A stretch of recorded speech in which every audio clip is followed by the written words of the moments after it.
دوستو، زندگی میں اپنے روحانی کردار یعنی اپنی کالنگ، اپنی بلاہٹ کو پہچانیں۔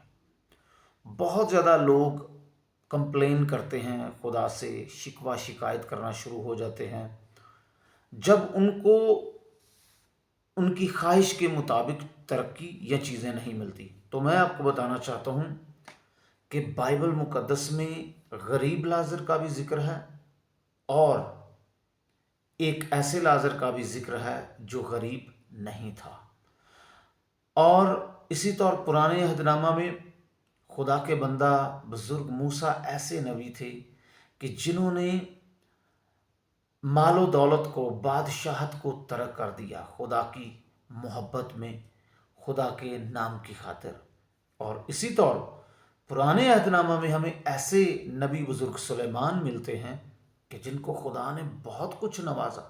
پھر نئے عہد نامہ میں ہمیں ایسا خدا کا بندہ، مرد خدا پولس رسول ملتے ہیں کہ جنہوں نے جب مسیحیت کو قبول کیا تو ان کی زندگی کی جو ان کا ایون دو کہ ان کی جو سٹیزن شپ تھی اور ان کے پاس جو کچھ تھا وہ انہوں نے خرچ کر دیا مسیح کی خاطر۔ قید، کوڑے کھائے انہوں نے، سزائیں پائیں اور مشکلات، جہاز تباہ ہو گیا۔ ایسے بھی خدا کے بندے ہیں۔ تو آپ اپنی ویژن کو پہچانیں، آپ اپنی کالنگ پر ڈٹے رہیں اور اپنا مستحکم ارادہ بنائیں کہ آپ ایک بہت ہی اچھے، ایماندار، طاقتور شخص ہیں روحانی طور پر، جو اپنی ویژن کو کبھی نہیں چھوڑیں گے۔ زندگی میں مشکلات آتی ہیں، کئی طرح کے حالات ایسے ہوتے ہیں کہ جہاں پر ہمیں کوئی اچھا ڈیسیژن لینے میں بہت زیادہ مشکل ہوتی ہے۔ تو دوستو، میری درخواست ہے اپنی زندگی میں اس بات پر غور کریں کہ آپ کی بلاہٹ کیا ہے۔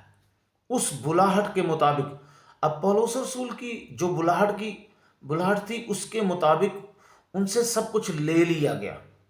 اور اسی طور بزرگ موسیٰ کی بلاہٹ کے مطابق ایک وقت ایسا تھا کہ جب ان سے سب کچھ لے لیا گیا، کچھ بھی ان کے پاس نہیں تھا۔ ایک عصا شاید ان کے پاس تھا اور تھوڑی سی خوراک اور پانی تھا جب ان کو روانہ کیا گیا مصر سے۔ لیکن وہیں پر جب بزرگ